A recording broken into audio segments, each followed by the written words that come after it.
दोस्तों, कैसे हैं आप? उम्मीद करता हूँ आप बिल्कुल ठीक होंगे। साथियों, आज की इस वीडियो में हम लोग पढ़ने वाले हैं नागार्जुन की कविता, जो कि 10वीं कक्षा के पाठ्यक्रम में शामिल की गई है। 2 कविताएं हैं दरअसल नागार्जुन की, और उनमें से एक कविता हम लोग आज पढ़ेंगे, यह दंतुरित मुस्कान। और उसके बाद नेक्स्ट वीडियो में आपको मिलेगी नागार्जुन की दूसरी कविता, फसल। तो पहली कविता में ही हम नागार्जुन का परिचय देख लेते हैं संक्षेप रूप में। नागार्जुन का वास्तविक नाम वैद्यनाथ मिश्र है। यहाँ पे लिखा हुआ है नागार्जुन का वास्तविक नाम वैद्यनाथ मिश्र है, और इनका जन्म 1911 में बिहार के दरभंगा जिले के सतलखा गांव में हुआ था। 1936 में वे श्रीलंका चले गए और वहीं पे ये बौद्ध धर्म में दीक्षित हो गए। उसके बाद 1938 में वापस स्वदेश आते हैं। 2 साल का प्रवास इनका श्रीलंका का रहता है। घुमक्कड़ी स्वभाव के व्यक्ति है, और अपने फक्कड़ स्वभाव के कारण इन्होंने हिंदी साहित्य जगत में काफ़ी प्रसिद्धि पाई, और इनका जो काव्य लेखन है वो भी इसी प्रकार का है। हिंदी के अतिरिक्त ये मैथिली भाषा में भी लेखन का कार्य करते हैं, और मैथिली भाषा में ये यात्री के नाम से लिखते हैं। मैथिली भाषा में इनका जो पेन नेम है वो है यात्री। क्लियर? इन्होंने क्या लिखा? नागार्जुन की कई प्रमुख कृतियां हैं जो आपको रटने की याद नहीं है, बस थोड़ा सा समझ लीजिए। युगधारा, सतरंगे पंखों वाली, हजार हजार बाहों वाली, तुमने कहा था, पुरानी जूतियों का कोरस, आखिर ऐसा क्या कह दिया मैंने, मैं मिलिट्री का बूढ़ा घोड़ा। ये नागार्जुन की रचनाएं हैं जो काफ़ी प्रसिद्ध हुई। 1998 में उनका देहांत हो गया, और नागार्जुन ने अपने स्वभाव के कारण कई बार भारत और भारत के आसपास के देशों की यात्राएं की, और वहाँ से उन्होंने बौद्ध साहित्य को सामने लाने का पूरा प्रयास किया। नागार्जुन जनवादी कवि के तौर पे अपनी पहचान रखते हैं, और उनकी कविताएं बड़ी देसी ढर्रे की और बड़ी ही साधारण व्यक्ति, साधारण लोगों और साधारण स्केच को क्रिएट करती हुई बात करती है। तो चलिए हम लोग पढ़ते हैं नागार्जुन की एक बहुत प्यारी सी कविता, जिसमें एक छोटे से बच्चे की मुस्कान का वर्णन किया है, उसको, जिसका शीर्षक दिया है यह दंतुरित मुस्कान। यह दंतुरित मुस्कान कविता है क्या? पहले थोड़ा सा इसको समझ लेते हैं। इस कविता में कवि ने छोटे बच्चे की एक मनोहरण करने वाली मुस्कान का वर्णन किया है, जिसको देखकर कवि के मन में जो भाव प्रस्तुत हुए, जो भाव उमड़े, उनको इन्होंने कई बिंबों के माध्यम से, कई दृश्य और श्रव्य और स्पर्श बिंबों के माध्यम से कविता में उकेरने की कोशिश की है। नागार्जुन का मानना है कि इस सुंदरता में ही जीवन का वास्तविक लक्ष्य है। जो बच्चे की मनोहारी मुस्कान है, बच्चे की निश्चल और कपट रहित मुस्कान है, वही वास्तव में जीवन का सबसे बड़ा प्राप्य होती है। यह ऐसी मुस्कान है जिसकी सुंदरता को देखकर कठोर से कठोर पत्थर भी पानी बन जाता है, अर्थात कठोर से कठोर मन वाला व्यक्ति भी क्या कर जाता है? पिघल जाता है। इस दंतुरित मुस्कान की मोहकता तब और ज़्यादा बढ़ जाती है जब उसके साथ उस बच्चे की नज़रों का बांकपन जुड़ जाता है। जब वो बच्चा अपनी तिरछी निगाहों से एक अनजान व्यक्ति को देखता है, और देख करके कुछ परिचय सा है, कुछ कनेक्शन सा है, ऐसा फील करते हुए वो जब हंसने लगता है, जब उसके छोटे छोटे दूधमुहे दांत दिखाई देने लगते हैं, वो मुस्कान अपरंपार है। उस मुस्कान की छवि, उस मुस्कान की सुंदरता, उस मुस्कान का रहस्य, उस मुस्कान की उपादेयता ऐसी है कि जिसकी तुलना किसी से न की जा सकती है। तो ये कविता के बारे में था, जो हमने कविता पढ़नी है अभी, उसके बारे में। तो अब सीधा सा पहुंचते हैं हम लोग कविता में। उससे पहले मैं आपको एक दृश्य दिखाना चाहता हूँ। उस दृश्य को बड़े गौर से देखिए, पूरी कविता उसी में समाई हुई है। इस दृश्य को बड़े गौर से देखिए। ये एनसीईआरटी की किताब में ही दिया गया है। इसमें देख रहे हैं आप, कवि हैं, और ये बच्चे की माँ है, और ये एक शिशु है। 6 से 8 महीने का होगा ये शिशु, क्योंकि 8 महीने के आसपास बच्चों के जो शुरुआत के दांत हैं वो आने लगते हैं, और उस समय वास्तविक रूप से बच्चे के अंदर पूरी निश्चलता, निष्कपटता, और वो एक तरीके से भगवान का ही एक प्रतिबिंब होता है। पूर्ण रूप से सात्विक और सकारात्मक ऊर्जा से लबरेज होता है वो शिशु, छोटा सा। उस बच्चे की मुस्कान को देखकर कवि का मन जो है वो भावुक होता है, और अपनी मनस्थिति को इस कविता के माध्यम से रखने की कोशिश करता है।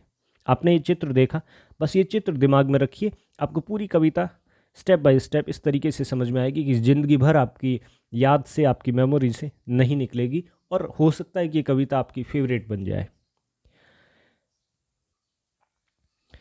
कविता की पहली पंक्ति पढ़ते हैं। तुम्हारी यह दंतुरित मुस्कान मृतक में भी डाल देगी जान। कवि वर्णन करते हुए कहते हैं उस बच्चे की उस मुस्कान का, उस मनमोहक मुस्कान का, जिसमें कवि को जीवन का संदेश दिखाई देता है, जिसमें कवि को लगता है कि इससे बढ़कर कुछ नहीं है जीवन में। वो छोटा सा बालक जिसके नए नए दांत आए हैं और वो अपने पिता को देख करके एक स्निग्ध सी, पवित्र सी, निष्कपट और निश्चल मुस्कान बिखेर देता है। तो उसका पिता जो एक कवि है, या जो एक घुमक्कड़ है, जो काफ़ी उदासीन है जीवन के प्रति, निराशा से भरा हुआ है, ऐसे व्यक्ति के हृदय में कहीं एक जीवन तंतु फिर से संचालित हो जाता है, और उसको लगता है कि जीवन का वास्तविक लक्ष्य, या ये कहें कि जीवन का परम लक्ष्य तो यही है, मुस्कुराते रहना, या ये कि एक एक क्षण को जीवन में अपने महसूस करना।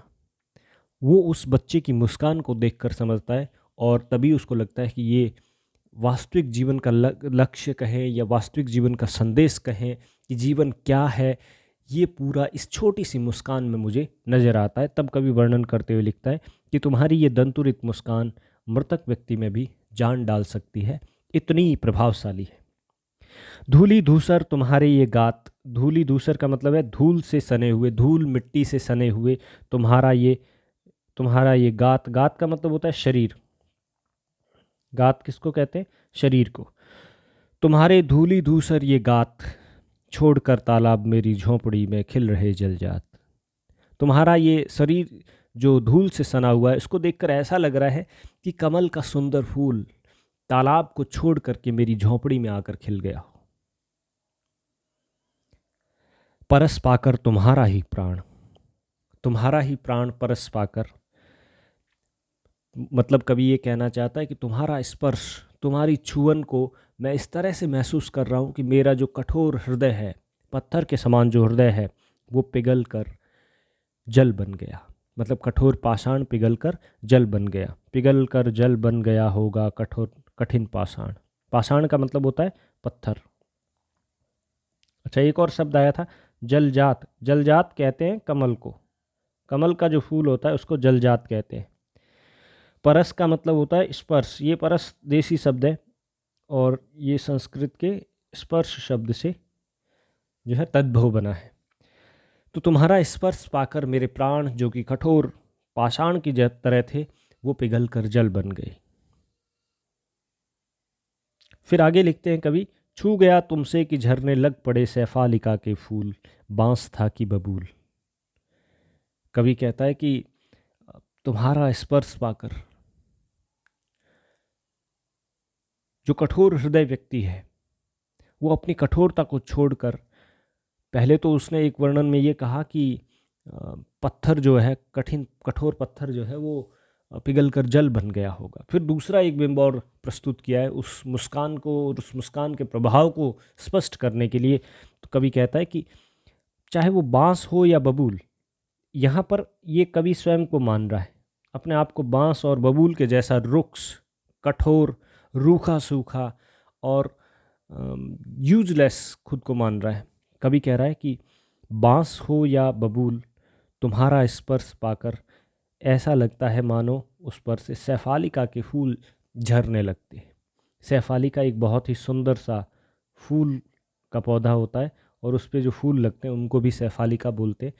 तो बड़ी सुंदर और नर्म फूल भी झरने लगते हैं जब तुम्हारा स्पर्श कोई बांस या बबूल पाले। अर्थात कोई भी कठोर व्यक्ति, कोई कठोर हृदय वाला व्यक्ति भी तुम्हारा स्पर्श पाले तो वो एकदम नर्म बन जाता है, वो एकदम मृदुल बन जाता है। फिर आगे लिखते हैं, तुम मुझे पाए नहीं पहचान। कवि को लगता है कि ये जो शिशु है वो उसे पहचान नहीं पाया है, और इस वजह से वो लिखते हैं, तुम मुझे पाए नहीं पहचान, देखते ही रहोगे अनिमेष। अनिमेष का मतलब होता है बिना पलक झपकाए। पलकों को जब हम नहीं झपकाते और बिना पलक झपकाए हम जब अनवरत देखते जाते तो उस स्थिति को बोलते हैं अनिमेष। तो उस बच्चे से कवि कह रहा है कि तुम मुझे पहचान नहीं पाए। क्यों? क्योंकि मैं घुमक्कड़ प्रवृत्ति का हूँ, मैं हमेशा परिवार से अलग रहता हूँ, बाहर रहता हूँ, इस वजह से तुम्हारा और मेरा कोई पहचान का बिंदु है ही नहीं। इसलिए तुम मुझे अनजान व्यक्ति की तरह बिना पलक झपकाए देखे जा रहे हो। थक गए हो क्या? तुम इस तरह अनिमेष देखने से थक गए हो? आँख लूँ मैं, फिर मैं अपनी नज़रें हटा लेता हूँ अगर तुम थक गए हो तो। क्या हुआ यदि हो सके परिचित न पहली बार। वो कह रहा है कि इसमें कोई बड़ी बात नहीं है, क्योंकि मैं अनजान व्यक्ति हूँ तुम्हारे लिए और मैं तुम्हारे संपर्क में कम रहता हूँ, इसलिए शायद तुम मुझे पहचान नहीं पाए। और अगर पहली बार में हमारा परिचित होना नहीं हो पाया, अर्थात हमारी पहचान एक दूसरे से नहीं हो पाई, तो कोई बात नहीं, अगली बार फिर मिलेंगे, हमारा परिचय और गहरा होता जाएगा और हम एक दूसरे से जुड़ाव अनुभव करेंगे। यदि तुम्हारी माँ न बनती माध्यम आज, मैं न सकता देख मैं न पाता जान तुम्हारी ये दंतुरित मुस्कान। यहाँ माँ की ममता या उसके महत्व को कवि ने रेखांकित किया है और कहा है कि तुम्हारी माँ अगर माध्यम न बनती तो शायद मैं तुम्हारा स्पर्श और तुम्हारी ये छवि और तुम्हारा जीवन का जो सार है वो मैं शायद समझ नहीं पाता। तुम्हारी ये दंतुरित मुस्कान भी मैं देख नहीं पाता, समझ नहीं पाता। धन्य तुम माँ भी तुम्हारी धन्य, चिर प्रवासी मैं इतर मैं अन्य। तुम धन्य हो और तुम्हारी माँ भी धन्य है। ये ज्ञापन है, एक तरीके का धन्यवाद ज्ञापन कवि की तरफ से कि तुम्हारा मेरे जीवन में होना और तुम्हारी माँ का मेरे जीवन में होना एक बड़ी विशिष्टता है, जिसको मैं अनुभव कर रहा हूँ अभी जब मैं तुम्हारी ये दंतुरित मुस्कान देख रहा हूँ। धन्य तुम माँ भी तुम्हारी धन्य, चिर प्रवासी मैं इतर मैं अन्य। इतर का मतलब भी अन्य ही होता है, दोनों समानार्थी शब्द हैं, लेकिन कवि ने कविता में प्रभाव पैदा करने के लिए ये दो बार शब्द इस्तेमाल किए। चिर का मतलब होता है लंबे समय तक, चिर मतलब लंबे समय तक। जैसे किसी को कहते हैं तुम चिरंजीवी हो, अर्थात लंबे समय तक जियो, तो ये वैसा ही है चिर। चिर प्रवासी मैं हमेशा से प्रवास पे रहने वाला, मैं तुम्हारे लिए अन्य हूँ, दूसरा हूँ, अनजान हूँ। इस अतिथि से प्रिय तुम्हारा क्या रहा संपर्क, उंगलियां माँ की ही कराती रही है मधुपर्क।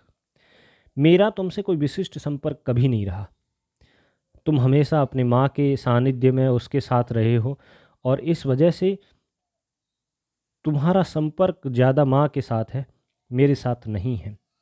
तुम्हें वही मधुपर्क कराती रही है, तुम्हारा पालन पोषण और लालन करती रही है, इसलिए तुम अपनी माँ को ज़्यादा पहचानते हो, समझते हो, उससे तुम्हारी आत्मीयता ज़्यादा है। मेरे साथ इतनी ज़्यादा आत्मीयता नहीं है, क्योंकि मेरा और तुम्हारा ज़्यादा संपर्क भी नहीं रहा।